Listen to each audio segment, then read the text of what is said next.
Hey, everybody. Welcome into an all new episode of the Can We Please Talk podcast. As always, I am Mike Leon. I am flying this solo. Well, not yet. I'm going to bring in my co-pilot. My normal co-pilot, he's actually on a plane, maybe back home from the Dominican Republic. I don't know. I think he now is Dominican. He's been there so long in Punta Cana. We wish Nick well. In the words of Christopher Walken in Wedding Crashers, we sail without him. And joining me to co-pilot this plane is none other than my friend, Fox News contributor, former State Department spokesperson, former CIA analyst, former advisor to Secretary Kerry, Marie Harf. Marie, what job haven't you held in D.C.? Just real quick. I mean, I can think of a bunch. I don't know. Anyone's hiring? No, I feel very lucky to get to be with you here tonight. There's so much going on. So there is so much. Yeah. Well, we appreciate you always coming on and giving us some time on the program today. The latest on the fighting in Gaza between Israel and Hamas. The GOP's final primary debate was last week, and two of these people on this panel right now were on TV talking about it. Can you believe that, Marie? All right. 1 month away from the 2024 election voting cycle, starting with the primaries. It's time to get excited. Marie and I are going to give you some optimism to get excited. Well, if you're on the Democratic side, she's going to give you some optimism on why you should get excited. Marie, first, I always say hello to Nick. I always try to find out how he's doing. How are you doing? Like, how's everything going? To update us. I saw you earlier today. I sent you a photo. I was watching you on TV on a flight home from my TV appearance. How's everything going? Update the audience.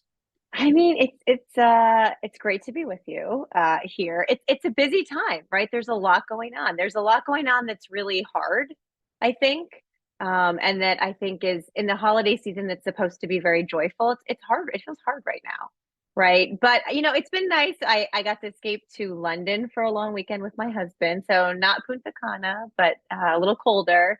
Right. And just planning for the holidays with the family. I got to get through the next 3 weeks, right? That's true. Got to get through them. Yeah. It's so funny because I guess now that Nick and I have been doing this show, it's like we wait to get past the holidays. Like you get to them, but then you're like, no, let's get into like the next year because the next year is a political cycle, like just like it was last year for us, right? These off years stink, Marie. We got to get rid of them somehow. I know they do, and there's also elections in off years, right? Here in Virginia, right. We had some, so the election cycle never ends anymore. I mean, that's one thing we've learned, and it's we're going to talk about it today, but we're heading into, I think, uncharted territory, right? Yeah. Where a lot of political pundits and experts, people like you and I who talk on TV, there's a lot we don't know. That a lot can happen, right? A lot can happen between now and Iowa. A lot can happen between now and the general election. It feels a little scary in some ways, but we will bring some optimism too, of course. We will bring some optimism. I'm going to try to pivot for a second because I did want to mention last week as you and I were both recording on separate networks that compete with each other.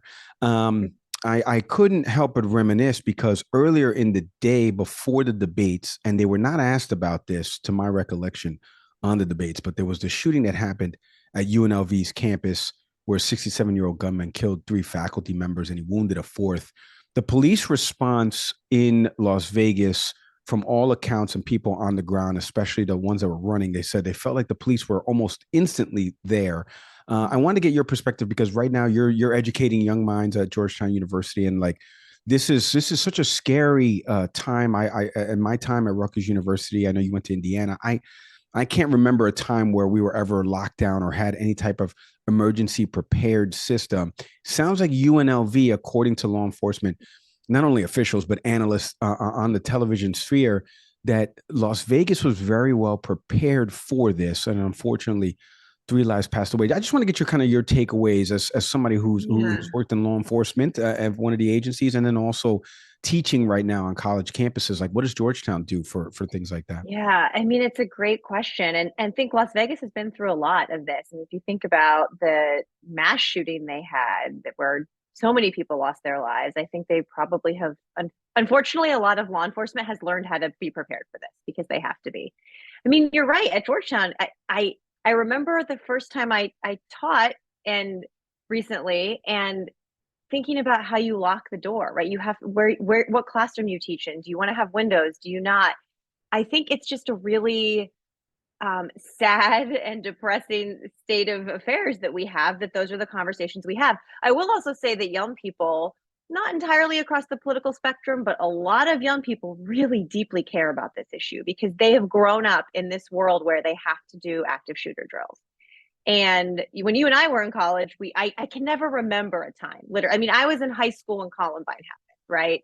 I think a senior in high school, or older in high school, and that was shocking. But now it's just, it happens all the time. And you're seeing, like, after the shooting in Maine, how Jared Golden, a congressman from Maine, who's never been in support of assault weapons bans, never been in support of gun control legislation, said enough is enough, right? And it feels like the needle is slowly moving, but at what cost, right? At what price? And I think college students, I think high school students, I think people are just scared, and you can't live life that way. And so you plan and you prepare, and it's just, it shouldn't be the price that we pay to live in this country, which in so many ways is so wonderful, right? But in this way, it's not. Yeah. You know, we recently had, I remember Bill McGinley, who worked in the Trump administration, and he was doing something with Representative Moskowitz, and I forget who on the Republican side of the aisle, but about like school safety and preparedness. And of course, at the end, Nick is like, and myself included, because this is a big hot button issue for me, is like, but what about the guns? And he's like, look, right now we know where people are entrenched on the gun debate, but we're not going to wait for them. Let's do something without them, and then get them involved later on and see if, because the gun debate is obviously separate than what the school can do to kind of make things harder. I mean, I don't even know how to phrase it, Marie, because it's so I hard. know. My thoughts and prayers are with everybody that, I hate saying that, like, because again, that's been like now cannibalized. I know, but it's true. It Right. also is true, right? Right, right. So So, but thoughts and prayers to the people out there, UNLV. I didn't want to forget about that because I remember that was happening. I think it happened earlier in the day before the debate. We're going to get into the debate in a second. If I could say debate one more time, Maria, I probably win a prize. And I remember it was earlier in the day, and I was like, man, I'm wondering if I'm going to get bumped, if they're going to like change around everything with the debate, because this is happening. So shout out to law enforcement for dispelling that as fast as they could. All right, I want to pivot here to now. I mean, Marie, the news cycle here. This A block right here. I mean, I'm sorry. I know we started on a high note, vacations, TVs. Now we yeah. get into the fighting that's happening over in Gaza. This is again, as of this recording, folks, the information. And if you just listened to the last episode, we had PBS special correspondent Layla Molana Allen. She's stationed out in Israel. She was there for the first 6 weeks of the war. She kindly joined us last week to kind of break down the war. And since that episode, right? I mean, there's so much more that has happened. The UN's aid chief says that comprehensive humanitarian operation in Gaza is non-existent right now. There's over 15,500 people that are dead in Gaza. The attacks that happened on October 7th. Maria, I always start with this at the top of the show, and I want to shout out my buddy Curran O'Quinn over at O'Quinn Analytics, and he's the host of This Week Explained. He's a military analyst over there, and he always starts his show with the war in Ukraine and the importance of that and how that kind of affects the economic issues at times here that we're having on the global economy. And shout out to him for doing that. I want to get your perspective, though, because the U.S. right now, not so much militarily, but through strategy operations, is involved in two wars for all intent and purpose. And what's happening in Israel, we see it all the time. We've seen some harsher language from the vice president, from Lloyd Austin, Bernie Sanders about conditioning aid. I want to get your takeaways on October 7th to now and how there's no end in sight for that. And then the counterbalance of what's still happening in Ukraine. There's still people dying in Ukraine. There's still attacks happening in Ukraine. That's been the focal point of both of the debates, and we're going to get into that in a second. But just give me a high level overview as you've been analyzing this. Somebody that worked at the State Department, what would be going on right now in your world if this was happening? Yeah, I mean, it seems like October 7th was very recently, and also like so much has happened since then, right? It feels like Israel has started the Hanukkah season, which is supposed to be a celebration of light and joy, in a place that feels really tough, right? Really, really sad, really, really challenging. I mean, I think before October 7th, there were deep divisions in Israel, first and foremost, in our country and around the world about Prime Minister Netanyahu, about the future of Israeli democracy, about the future of a two-state solution with the Palestinians. And October 7th, in many ways, I think changed all of that calculation. I mean, on the Democratic side, Joe Biden is a deeply pro Israel Democrat and president. He's sort of an old school Democrat. He talked about meeting Golda Meir on his first trip, which just reminds people of his age. But regardless, it was a good story. And he deeply, deeply feels this. I think and you see it in the policies. He's getting a lot of criticism. You mentioned Bernie Sanders, a lot of criticism from the left, parts of the far left, I should say, in the party, because of his very staunchly pro Israel position. I think where we are now, I think we can all agree on certain things, or I hope we can. Number one, that Hamas is a terrorist organization, and Israel should be able to do what it can to prevent Hamas from being able to attack and kill Israelis. Now, how they do that is one of the things that's a question mark, right? How do you minimize civilian casualties? How do you, I mean, setting aside how did they miss this, right? The intelligence failure, which I really would love to get more into at some point as well, because I think it's pretty egregious, of course. So they should be able to destroy Hamas or prevent them from attacking Israelis. They should work to get humanitarian aid to the Palestinians. And going forward, they have to deal with this group of humans who lives in territory controlled in large part by Israel. This is not, when the fighting ends, however it ends, and we don't know how it will end, there's still the question of what to do with a group of people without a state. And will still be there, even if Hamas isn't, or if Hamas looks very different. So I think what you've heard the vice president do, you referenced it, Mike, is start to talk about that again, right? Because a lot of us were very upset with Prime Minister Netanyahu, believing that everything he's done over decades, but certainly over a number of years, has been designed to kill any possibility of a two-state solution. He's changing the conditions on the ground to make it virtually impossible. So at the end of the day, first and foremost, Israel has to defend itself. After they end this war in whatever way they decide to do that, what comes next? Who controls Gaza? Who do you negotiate with, right? Who all of that. I don't know that they know. I mean, there are no easy answers, but we have to start thinking about that piece of it. One of the things in the last episode, I alluded to it, Layla Molana Allen, who's been there, covered the region, stationed in Egypt, Israel, Lebanon. And she said right now at this rate that Israel is bombing and killing one militant per 2,000 residents, I believe is the statistic that she gave us in the last episode. I'd have to fact check that, but that's the ratio that they're going at. And we saw the IDF recently claim, and they showed a photo of what was a tunnel perceived with Hamas leaders and about 5 of them that have been killed so far. But when you look at the civilian deaths that are happening, like that is so many people that are innocently being killed. And you're not killing that many of the Hamas terrorists that we've talked about. And it's so funny, by the way, Marie, your answer is very similar to your old boss, Representative Seth Moulton, who was on here a few weeks ago. Good. Way, good. He listened to me. I was going to say, you can see where the communications come in. But wait, I want to get back to, you were talking about the intelligence failures. Let's stay on it, because I asked you before, Secretary of State John Kerry, you were an advisor to him. You, right now, this is happening.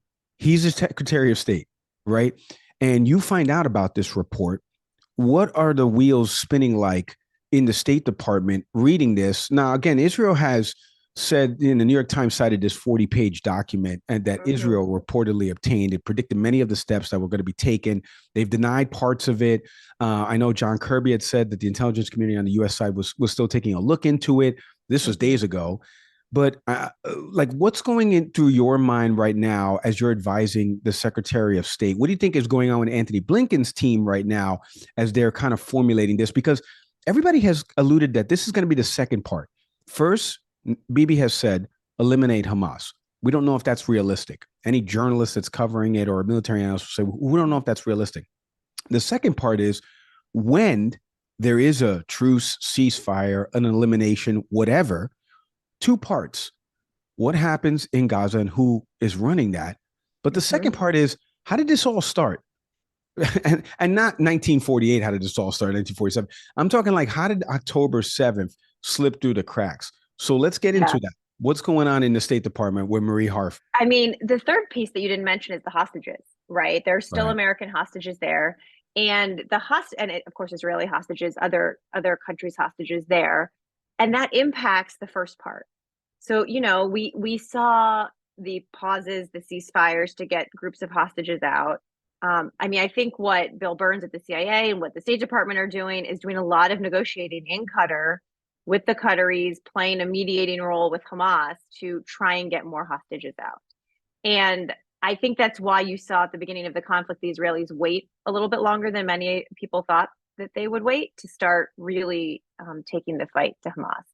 So I think that what I think is going on behind the scenes is increasing, I don't want to say pressure, but conversations with the Israelis about civilian casualties, about how they are prosecuting this war, about what is the future, right, for Gaza, for the Palestinian Authority, for the peace process, right? I think what is happening behind the scene. I hope that's what's happening behind the scenes at the State Department, because this is, you can kill every Hamas terrorist you can find. You can, blow up their tunnels. You can try and get rid of their financing from Gulf states. You can do all of that.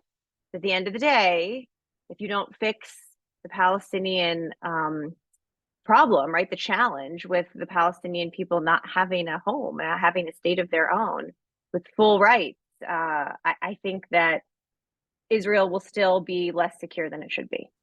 And look, but to your point about the intelligence failure, the Israelis have to decide if Prime Minister Netanyahu is the right leader to take them forward now.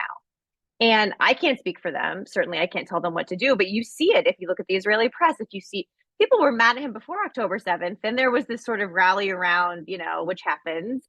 And then it's like, wait a second, did he really know some of this? Did he ignore it? I mean, was he too focused on other things? I think genuinely Israelis are having a debate right now about who should lead them forward in this really difficult time. Can I ask you? And Nick loves doing this, a moment of literacy. But for people that are watching this, and we're going to get into it in the debate because Vivek Ramaswamy has talked about laying off 75% of the federal workforce that's in Washington D.C. A bunch of your old colleagues. Can you kind of take us a little bit of what is the State Department's role in mediation, other things, hostage negotiation, which you just mentioned? Take us through what is the actual State Department's role in the middle of all these other agencies, between DHS and between DIA, FBI, CIA. Like, where does the State Department live in all of this? Well, they have a couple of roles, right? First and foremost, one of their main responsibilities is American citizens overseas. So when it was clear that Americans were killed by Hamas, when they were taken hostage, if there are American citizens or dual citizens, right, in Gaza, like providing services to those people, that's who does it overseas, is U.S. diplomats who are willing to serve in dangerous and difficult places to provide services to Americans.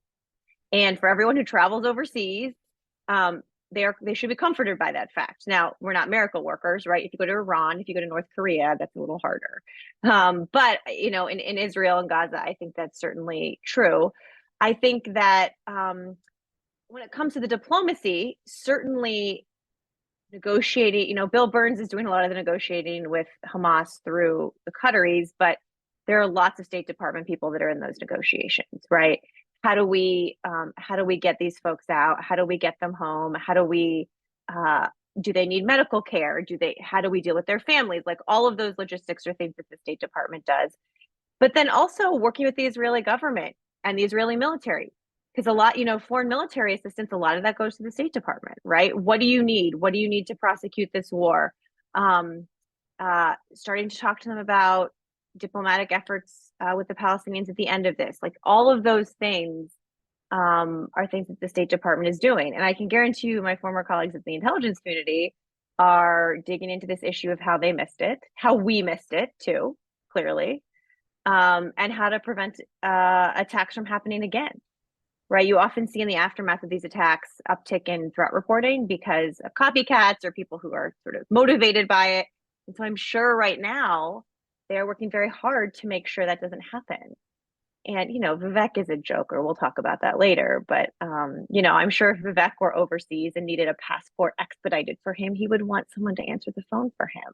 That's from right. the State Department, I think he would. FBI Director Christopher Wray, DHS Secretary Alejandro Mayorkas, they both mentioned it separately, one on Capitol Hill, one in an interview with CNN, that alarm bells are ringing for them all the time right now with respect to the threats that are happening. One thing I wanted to clarify from earlier, and again, this is as of this taping, so numbers are subject to change, but at least 17,200 Palestinians have been killed in the Israeli attacks in Gaza since October 7th. Again, a spokesperson for the health ministry in Palestine, which is obviously controlled by Hamas.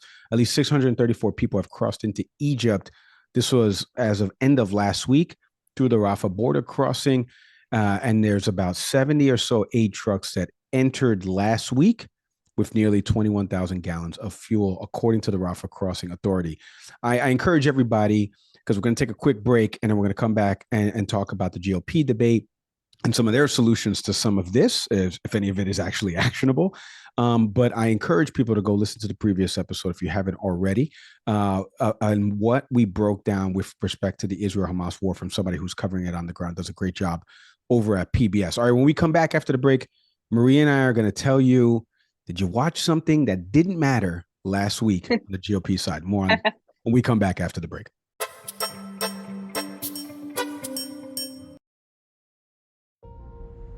This episode is presented by our friends over at BetterHelp, a new partnership that we're doing here at the show. I had been alluding to this a while ago because I can see it playing out everywhere. It's the end of the year. Events are playing out not only here in the US, but internationally. And people are anxious, they're overwhelmed, and we need to talk. I mean, it's the purpose of this show, right? Can we please talk? And we've partnered with our friends over at BetterHelp. If you're thinking of starting therapy, I want you all to give BetterHelp a try because it's online, it's convenient, it's flexible, it's suitable to your schedule. Nick, I know you're excited about this partnership, and we've been talking a lot about the mental health space and getting people to talk again, right? Give us a little bit of your thoughts on this partnership with BetterHelp. Back in 2020, during the pandemic, we saw the benefits of going virtual. And one of the biggest examples of that was the work that the folks at BetterHelp were doing about making mental health available in the virtual space. But oftentimes when we think about BetterHelp, we think about post-pandemic. And the reality is that BetterHelp has been around since 2013 to help provide access to healthcare. And they have about 30,000 licensed therapists that they're working with to offer that opportunity. I'm very excited about this partnership.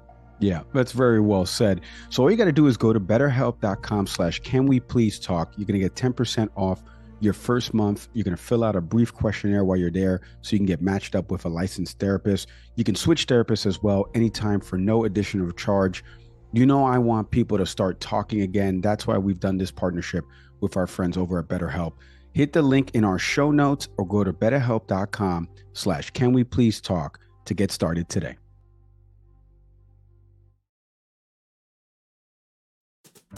Nick, today's episode is presented as always by our friends over at Fresh Roasted Coffee. Since 2009, their passion has always been bringing you gourmet coffees from all over the world, roasted fresh to order. I got my coffee snob here, Nick Saveri. Nick, tell these people, coffee snob it up here. Tell these people why Fresh Roasted Coffee is so good and why they're the official sponsor of Can We Please Talk. Often the best cup of coffee that you're ever going to have is the one you can make from home. And you need good quality coffee to do that. And that's what Fresh Roasted Coffee offers. Between single origin, between blends, flavors, anything on the coffee spectrum they've got. But more importantly, and I can't stress this enough, often when you purchase coffee, you don't know where to start. I mean, there's so many different varieties, so many different opportunities, so many different things you could choose from. And Fresh Roasted Coffee just gives you a very simple questionnaire and just says, hey, Figure out what your coffee cup is. Figure out what blend works for you. I've gotten some single origin recommendations, so has Mike, and that's influenced everything. And what they recommend, you can get in a Keurig cup, the way Mike takes it. You can take it in the way I do it, which is typically through a French press, or you can get it for a percolator. Whatever coffee machine you've got, they've got you covered. But more importantly, just a huge variety and a way to learn more about coffee itself. And all of this is available at freshroastedcoffee.com on their site. 1 cup is all it takes to fall in love with fresh roasted coffee, but you get a discount for being a listener of Can We Please Talk. Enter in the promo code Can We Please Get 20 to get 20% off your first purchase. Head to freshroastedcoffee.com today.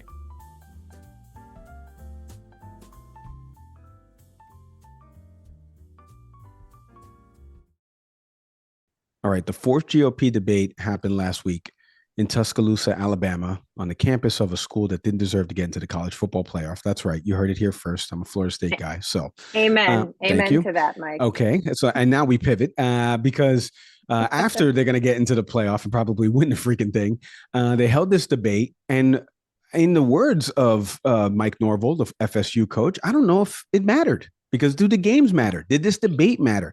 If you missed the 4 candidates that were on stage, Nikki Haley, obviously former New Jersey Governor Chris Christie, Vivek Ramaswamy, and then Florida Governor, my governor here in the state of Florida, Ron DeSantis, dueled it out on News Nation. Megyn Kelly, Elizabeth Vargas were moderating, and there was some back and forths. If you missed it, take a listen. You do this at every debate. You go out on the stump and you say something. All of us see it on video. We confront you on the debate stage. You say you didn't say it, and then you back away. And I want to say exactly what I said, Chris. I'm not done yet. Well, this now is look. This is nonsense. This man is spewing. This man is spewing nonsense. Let me tell you something. This is the 4th debate. The 4th debate that you would be voted in the first 20 minutes as the most obnoxious blowhard in America. So shut up for a little while. We're now 25 minutes into this debate, and he has insulted Nikki Haley's basic intelligence, not her positions, her basic intelligence. She doesn't know regions. She wouldn't be able to find something on a map that his 3-year-old could find. Look, if you want to disagree on issues, that's fine. And Nikki and I disagree on some issues. But I'll tell you this, I've known her for 12 years, which is longer than he's even started to vote in a Republican primary. I love all the attention, fellas. Thank you for that. And in terms of these donors that are supporting me, they're just jealous. I think we need to have somebody younger. I think when you get up to 80, I don't think it's a job for that. We do not want to do someone that's almost 80. You're talking about him being 80 years old. It doesn't mean that somebody couldn't get elected. And if you want somebody who's going to speak truth to power, then vote for somebody who's going to speak the truth to you. Why am I the only person on the stage, at least, who can say that January 6th now does look like it was an inside job? That the government lied to us for 20 years about Saudi Arabia's involvement in 9/11? That the Great Replacement theory is not some grand right-wing conspiracy theory, but a basic statement of the Democratic Party's platform? That the 2020 election was indeed stolen by big tech? That was a lot. A bunch Here's there. Your new governor there. Chris Christie's back.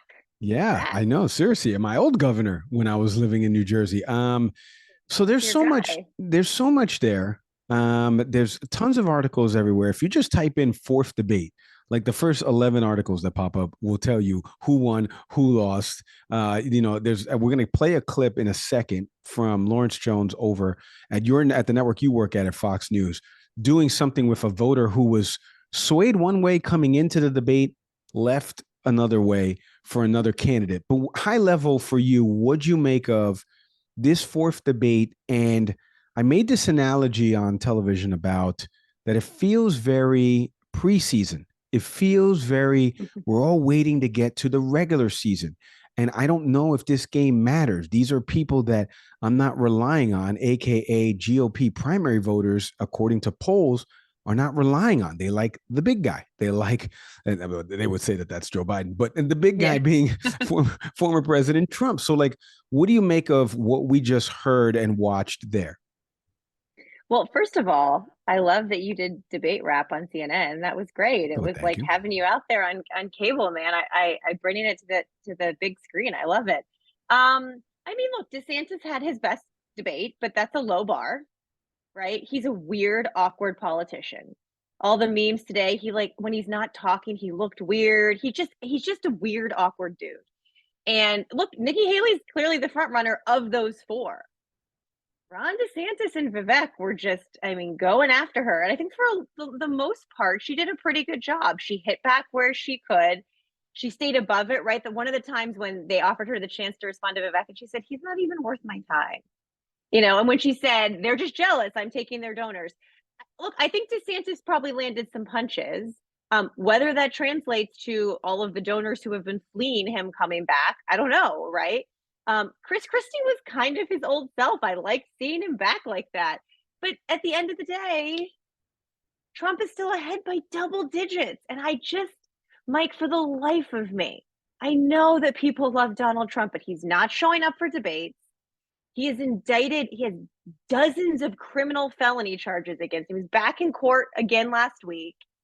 He says insane things. I just, maybe primary voters will still love him, but Nikki Haley is the only one on that stage who's talking like a general election candidate, because you and I know that this election will come down to like a couple thousand voters in 5 states, probably, right. 4 or 5 states.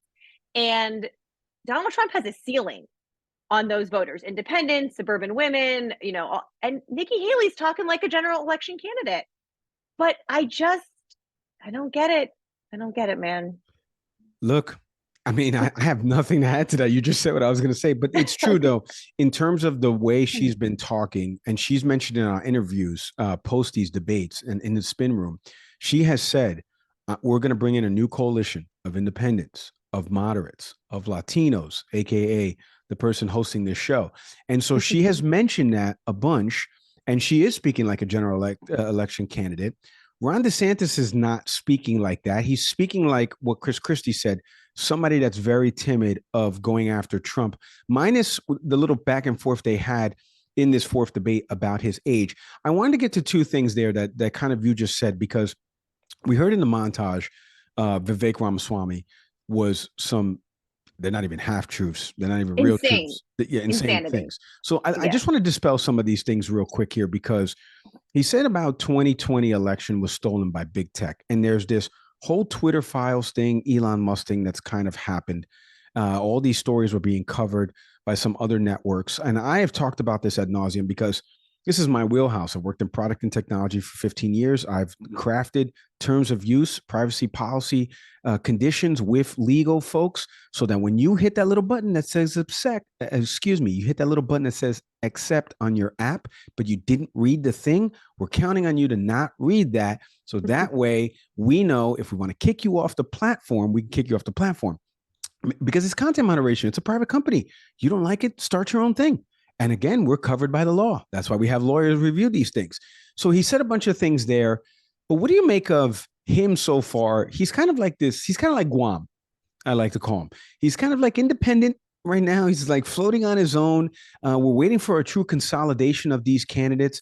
But Vivek has no voters that, like if Nikki Haley dropped out, maybe they go to Ron DeSantis. If Chris Christie's voters drop out, or how many they are, they go to Nikki Haley. Like, who are the Vivek voters out there? So let's talk a little bit about the guy who was the loudest voice and some of the stuff that he said there. What do you make of some of the things that he said? I mean, I don't want to compare him to Guam. People like Guam. Nobody likes Vivek. He was a jerk. He was a bully. He was mean, especially to Nikki Haley. I do think he has a woman problem. He is awful the way he went after her. Those conspiracy theories, January 6th was an inside job, 9/11, like he is lunatic. And you're right that he and Chris Christie don't have a ton of votes, but one of the problems is between DeSantis, if 3 of those 4 dropped out and you could cobble together a coalition, you could maybe get close to Trump in a place like New Hampshire or South Carolina. Right. And so, I mean, Chris Christie has 5% or something in New Hampshire. I forget the latest polls. That's real numbers, right? When Nikki's in the high teens. So Vivek is, what do you think his play is? I think he's a jerk. And I think he's like a poor man's version of Trump and says the craziest things. I don't know if he believes them or not. but it made the atmosphere chaotic. Largely, it was him who made the atmosphere chaotic and so unserious. Like it makes the Republican Party look like a wholly unserious group of humans. And Nikki Haley's trying to be the adult. Chris Christie's trying to be the adult. And it made cancer on that stage. Well, it really is. You fed into a follow-up about adult in the room. I want to play something from you from your network in a second, but I do want to get back to Vivek.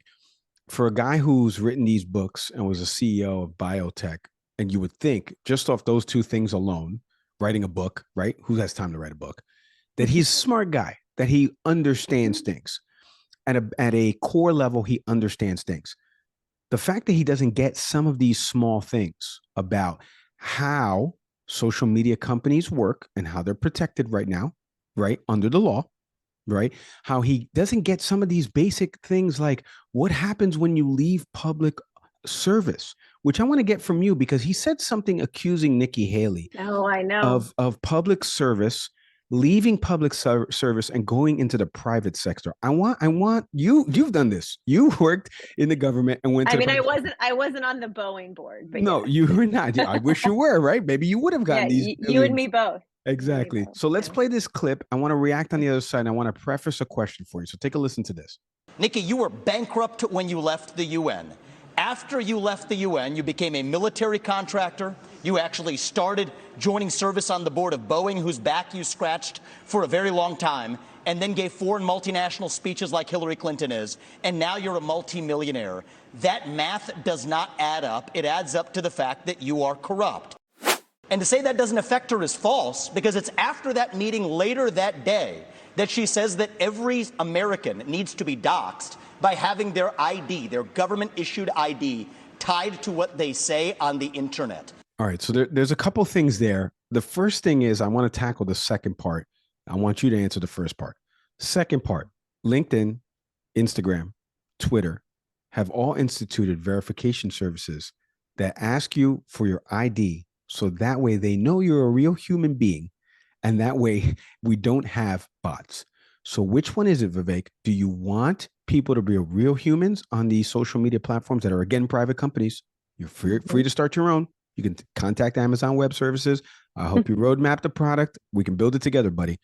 But it's a private company. For all my legal beagles that are listening to this, I'm sorry. I've gone through this with legal departments at big companies, some of the apps that you use right now in the marketplace. So that's the first thing. And she clarified what she said later on in the debate.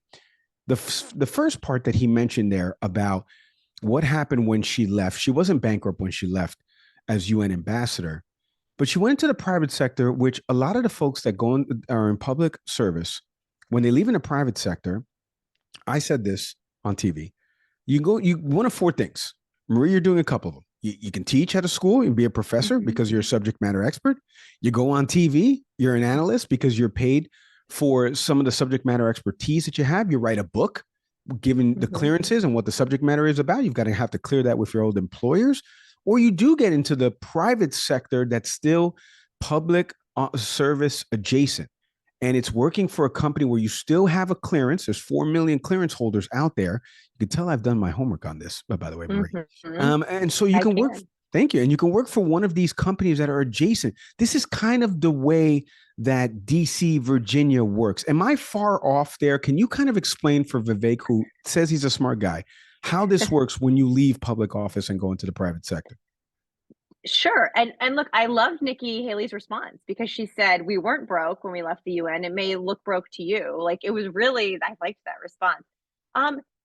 There are, and just to be clear, public service is not, no one goes into public service for the money, right? So when you decide to leave government or when your side loses and you have to leave government, it is totally, I think, like normal practice to a lot of people try and find things that will pay them more money where they can continue to serve, right? So Boeing is a company, I mean, she mentioned it, they make airplanes for the Air Force, they make a whole number of things, right, that our country benefits from in so many ways. And she talked about being a military spouse and how, that's one of the reasons she wanted to go to Boeing. Did she make a bunch of money? Sure.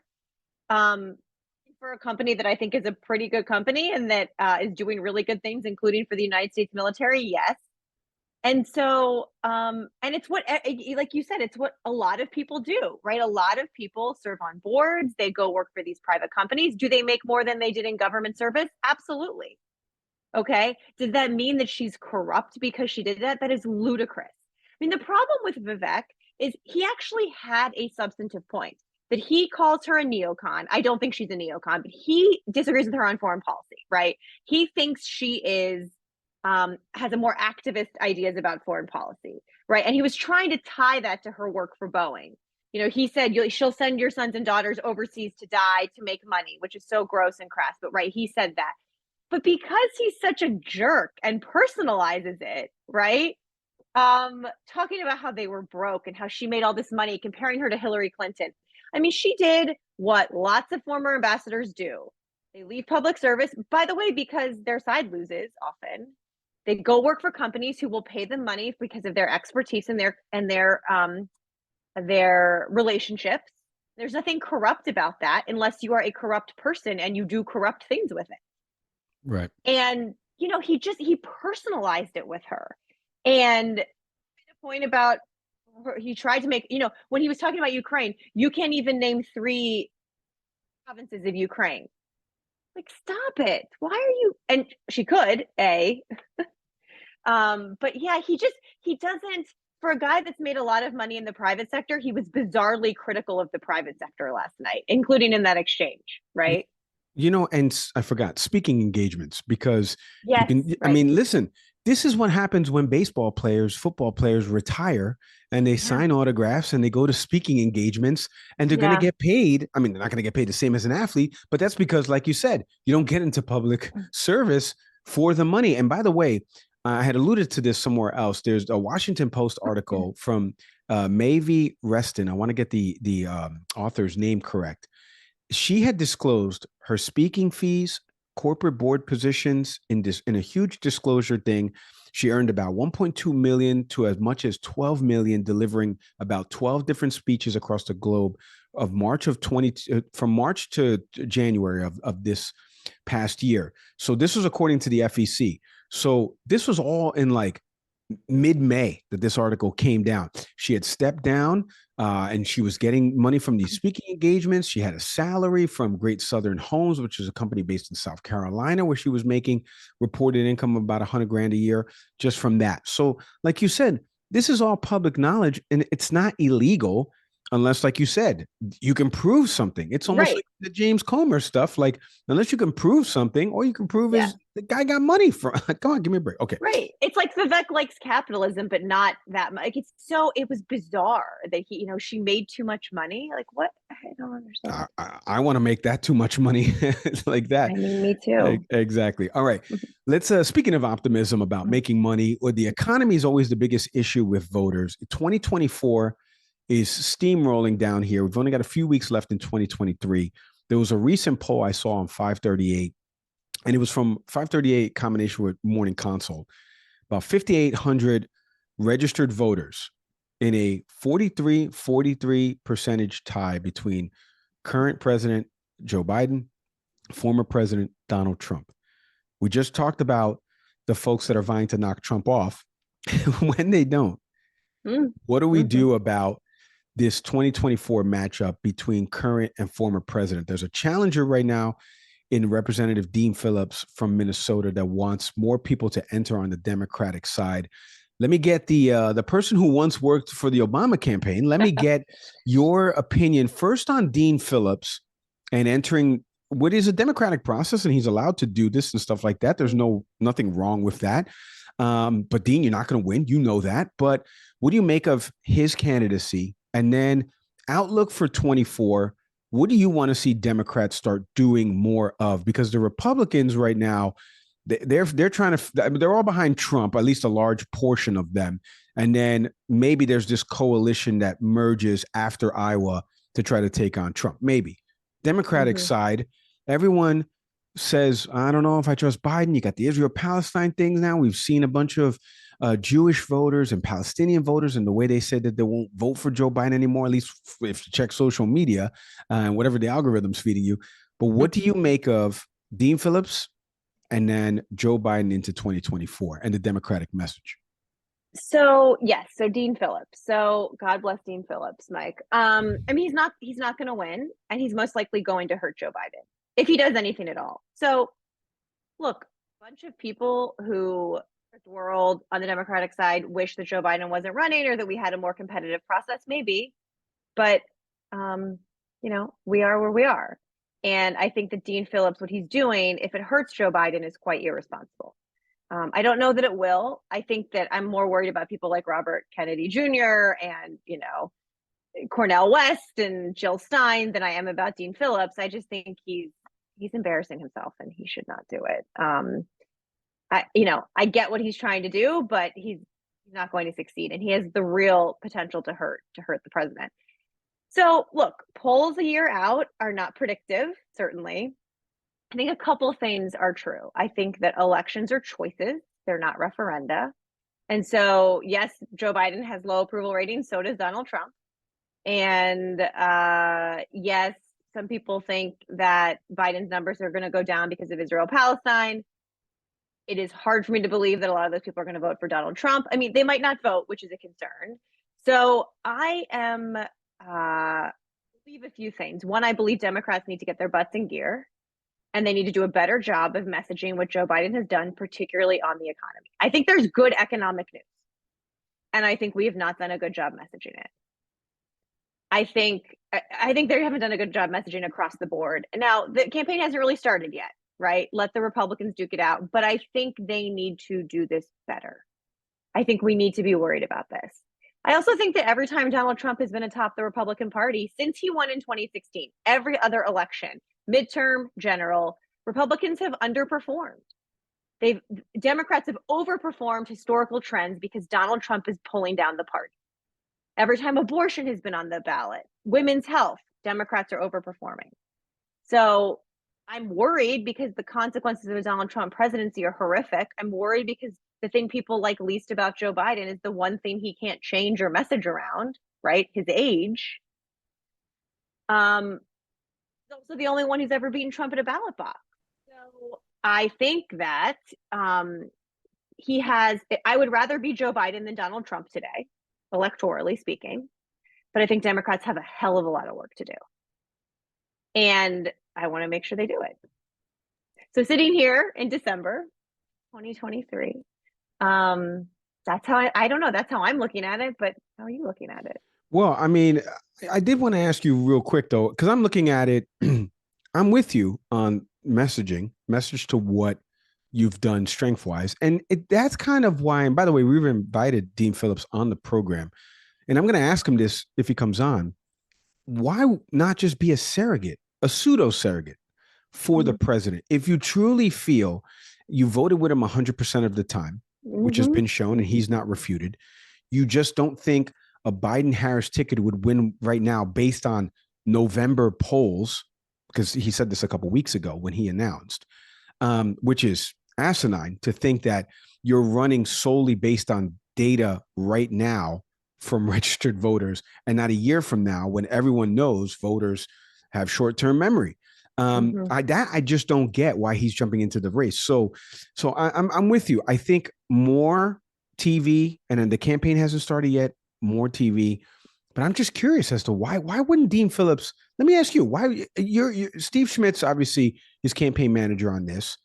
Let's say he's like, you know what? I need Marie Harf. I need Marie Harf on Dean Phillips's campaign. I know you're not taking the call, but like, what would you be telling Dean Phillips if he had asked you about, hey, I want to run and I want you to run this campaign? Because you know that there's an incumbent right now. You know, that's why Gavin Newsom is not doing anything. Like, what would you say to him about not doing this and actually going out there and being a pseudo surrogate for the president and messaging about some of these things? I mean, and look, Newsom's being very smart, by the way, debating Ron DeSantis on Fox. Like, Newsom is playing this very well. Look, I would say to someone like Dean Phillips, if they had come to me and asked if they should run, is look, I don't disagree that we have reason to be concerned, but data doesn't lie, right? And there is no path for a Democrat other than Joe Biden to be the nominee, short of him no longer being with us. God forbid, right? I think there is no path. And so if you take that as a given, all you are doing is potentially hurting Joe Biden and your own career, right? I mean, Dean Phillips, by all accounts, is like a good member of Congress. I didn't know him very well. I didn't know him personally at all. But if you're not going to win, this is not the time for sort of moral victories and making statements of principle. This is the time to make sure Donald Trump is not president again. So if there's no path, then get out of the way and help. Be a surrogate. To your point, be a surrogate. Get out there. Get out there on the campaign trail. Try and help him get reelected. I get what he's trying to do, but reality is reality. And elections are choices. And this one looks like it's going to be a choice between two candidates that a lot of Americans aren't enthusiastic about. And campaigns' job is to make them enthusiastic enough to go vote. That's it, especially in the states that matter. That's it. I can't put anything else on it. I'm not going to. We're going to leave it all there.